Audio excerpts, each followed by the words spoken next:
2024 மே மாதம் தலிபான் அமைப்பினை தடை செய்யப்பட்ட தீவிரவாத அமைப்புகளின் பட்டியலிலிருந்து நீக்கிய நாடு எது? ரஷ்யா. ரஷ்யா நாடானது 2003 தலிபானை தடை செய்யப்பட்ட தீவிரவாத அமைப்புகளின் பட்டியலில் இணைத்திருந்தது. கடந்த 2023 இறுதியில் கஜகஸ்தான் நாடானது தடை செய்யப்பட்ட தீவிரவாத அமைப்புகளின் பட்டியலிலிருந்து தலிபானை நீக்கியிருந்த அதே பாணியில் ரஷ்யா ஆப்கானிஸ்தானில் தலிபான்கள் ஆக்கிரமிப்பு செய்து 3 ஆண்டுகள் கடந்த பின் இம்முடிவை எடுத்துள்ளது. மத்திய ஆப்கானிஸ்தானில் இருந்த உலக புகழ்பெற்ற பாமியன் புத்தர் சிலையை 2001 தலிபான் அமைப்பு சிதைத்தமை சர்வதேச அளவில் மிக கடுமையான எதிர்ப்பை கிளப்பிய சம்பவமாக காணப்பட்டது குறிப்பிடத்தக்கது. 2024 மே மாதம் ப்ளூ ரெசிடென்சி என்றழைக்கப்படும் திட்டத்தினை அறிமுகப்படுத்தியுள்ள நாடு எது? ஐக்கிய அரபு அமீரகம். சுற்றுச்சூழல் பாதுகாப்பு துறையில் குறிப்பிடத்தக்க பணிகளை பங்களிப்பு செய்துள்ள தனிநபர்களுக்கு ஐக்கிய அரபு அமீரகம் அரசு புதிய 10 ஆண்டுகால விசாவை அறிமுகப்படுத்தியுள்ளது. இது ப்ளூ ரெசிடென்சி விசா என்றழைக்கப்படுகின்றது. கடல், நிலம் என சுற்றுச்சூழல் பாதுகாப்பில் சிறப்பான பணிகளை மேற்கொண்டவர்களை கௌரவிக்கும் முகமாக இந்த புதிய விசா திட்டம் கொண்டு வரப்பட்டுள்ளமை சிறப்புக்குரியதொன்றாக பலராலும் பேசப்பட்டு வருகின்றது. ஐக்கிய அரபு அமீரகம் கச்சா எண்ணெய் எரிவாயு மூலம் தனது பொருளாதாரத்தை கட்டமைத்து வரும் வேளையில் உலக மக்கள் இப்பகுதியை சிறப்பான வாழ்விடமாக கருத வேண்டும் என்பதற்காக வர்த்தகம் முதல் வாழ்வியல் வரையில் பல துறையில் அந்நாடு மேம்படுத்தப்பட்டு வருகின்றமை குறிப்பிடத்தக்கது.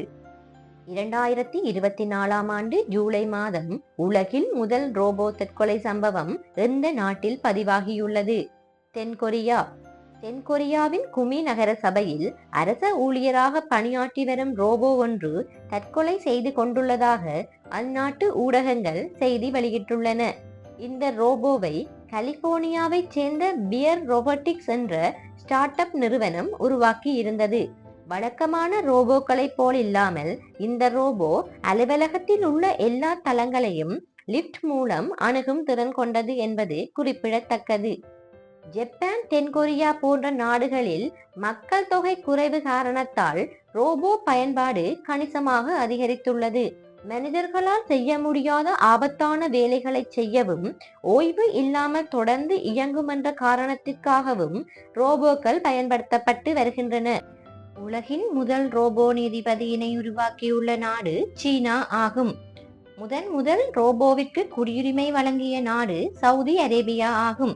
சோபியா என பெயரிடப்பட்ட இவ்ரோபோ 2016 செயற்படுத்தப்பட்டு 2017 சவுதி அரேபியாவின் குடியுரிமையை பெற்றது.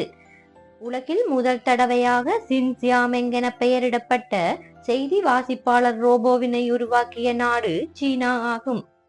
போலந்து நாட்டின் மதுபான தயாரிப்பு நிறுவனம் மிகா என பெயரிடப்பட்ட ரோபோவை தமது நிறுவனத்தின் தலைமைச் செயல் அதிகாரியாக நியமனம் செய்துள்ளது. உலகில் நிறுவனத்தின் தலைமைச் செயல் அதிகாரியாக நியமிக்கப்பட்ட முதல் மனித வடிவ ரோபோ என்ற பெருமையை மிகா பெற்றுள்ளது. 2023 ஃபீவா சிறந்த ஆடவர் விருதினை வென்ற காற்பந்தாட்ட வீரர் யார்? Lionel Messi. கடந்த 2019 மற்றும் 2022 இவ்வாடவர் விருது ஆர்ஜென்டினா நாட்டைச் சேர்ந்த லியோனல் மெஸ்ஸிக்கே வழங்கப்பட்டது. 2023 ஃபீவா சிறந்த மகளிர் விருதினை ஸ்பெயின் நாட்டைச் சேர்ந்த காற்பந்தாட்ட வீராங்கனை அட்லானா பொன்மதி என்பவருக்கு வழங்கப்பட்டது. ஃபீபா எனப்படும் சர்வதேச காற்பந்து சம்மேளனத்தின் தற்போதைய தலைவர் ஜியானி இன்ஃபன்டினோ 2016 நியமிக்கப்பட்டார். இவர் இச்சம்மேளனத்தின் 9வது தலைவராவார். 2024 மே மாதம் எவரெஸ்ட் சிகரத்தை 30வது தடவை ஏறி சாதனை புரிந்தவர் யார்? கமி ரீட்டா செர்பா. எவரெஸ்ட் சிகரத்தை உலகில் அதிக தடவை ஏறியவர் எனும் சாதனைக்குரிய இவர் த எவரெஸ்ட் மேன் என அறியப்படுகின்றமை குறிப்பிடத்தக்கது. உலகில் மிக உயரமான மலைச்சிகரம் எவரெஸ்ட் ஆகும். இது அமைந்துள்ள நாடு நேபாளம் ஆகும். இது இமயமலையின் மகாலங்கூர் மலைத்தொடரில் அமைந்துள்ளது. சீனா திபெத் தன்னாட்சி பகுதி மற்றும் நேபாளம் இடையேயான சர்வதேச எல்லையானது எவரெஸ்ட் சிகரத்தின் உச்சியிலேயே உள்ளது. இது 3 பக்க பிரமிட் போன்ற வடிவத்தினை கொண்டுள்ளது. 1841ஆம் ஆண்டு சர் ஜார்ஜ் எவரெஸ்ட் தலைமையிலான பிரிட்டிஷ் சேவையர் குழுவால் கண்டறியப்பட்டதன் தொடர்ச்சியாக 1865இல் எவரெஸ்ட் என பெயரிடப்பட்டது. இதனை நேபாளத்தில் சாகர் மாதா என அழைப்பார்கள். நேபாளத்தில் மொத்தமாக 14 மண்டலங்கள் உள்ளன. அதில் ஒன்றான சாகர் மாதா மண்டலத்தில் இது அமைந்துள்ளதனால் இவ்வாறு இது அழைக்கப்படுகின்றது. இதன் அர்த்தம் சொர்க்கத்தின் உச்சம் அல்லது வானத்தின் தலை என பொருள்படுத்தப்படுகின்றது. மேலும் நேபாளத்தில் சாகர் மாதா எனும் பெயரில் ஒரு தேசிய பூங்காவும் எவரெஸ்ட் அடிவாரத்திலேயே அமைந்துள்ளது. இது உலகின் முக்கிய பறவைகளின் சரணாலயங்களில் ஒன்றாக காணப்படுகின்றது. இந்த பூங்கா யுனெஸ்கோவால் இயற்கையாக அமைந்த உலக பாரம்பரிய களமாகவும் ஏற்றுக்கொள்ளப்பட்டுள்ளது. நேபாளத்தில் எவரெஸ்ட் மலையை சாகர் மாதா என்றழைப்பதைப் போல சீனாவில் இதனை சோமோ லுங்குமா என்பார்கள். இது திபெத்திய பெயர். இதன் அர்த்தம் உலகின் தேவி, தாய் அல்லது பள்ளத்தாக்கின் தெய்வம் என பொருள்படும். எவரெஸ்ட் மலையின் புதிய உயரம் 8848.86 மீட்டர் என நேபாளமும் சீனாவும் 2020ஆம் ஆண்டில் கூட்டாக அறிவித்திருந்தன. இதன்படி 0.86 மீட்டர் அதாவது 86 சென்டிமீட்டர் எவரெஸ்ட் சிகரம் அதிகரித்துள்ளது. 1953ஆம் ஆண்டு மே மாதம் 29ஆம் திகதி எட்மண்ட் கிலாரி எனும் நியூசிலாந்து நாட்டவரும் டென்சிங் நோர்கே எனும் நேபாள நாட்டவரும் எவரெஸ்ட் மலை சிகரத்தில் ஏறி முதலில் எவரெஸ்ட் சிகரமேறியோர் எனும் உலக சாதனையை புரிந்தனர்.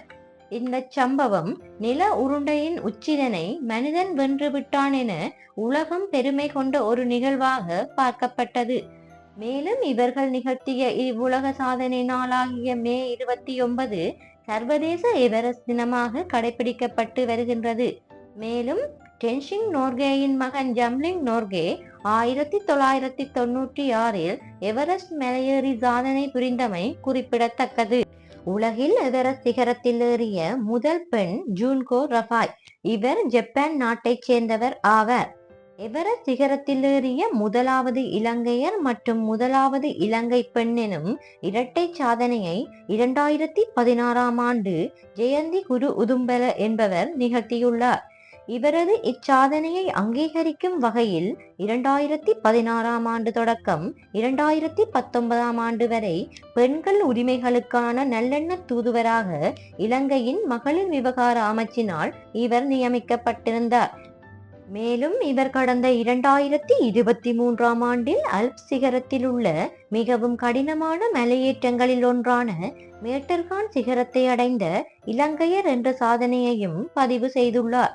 இந்த மலையானது சுவிட்சர்லாந்து நாட்டில் அல்ப்ஸ் மலைத்தொடரில் அமைந்துள்ளது. எவரெஸ்ட் மலையேறிய முதலாவது இலங்கையர் ஆண் ஜொகான் பீரிஸ் ஆவார். இவர் இச்சாதனையை 2018ஆம் ஆண்டு நிகழ்த்தியுள்ளார். 2024ஆம் ஆண்டு மே மாதம் நேபாள நாட்டைச் சேர்ந்த மலையேறும் புகைப்பட பத்திரிகையாளரான பூர்ணிமா சிரேஸ்தா எனும் பெண் எவரெஸ்ட் சிகரத்தை 2 வாரத்தில் 3 தடவை ஏறிய உலகின் முதல் பெண் எனும் புதியதொரு உலக சாதனையை நிகழ்த்தியமை குறிப்பிடத்தக்கது. தொடர்ந்து இணைந்திருங்கள். மேலும் புதிய தகவல்களுக்காய். நன்றி.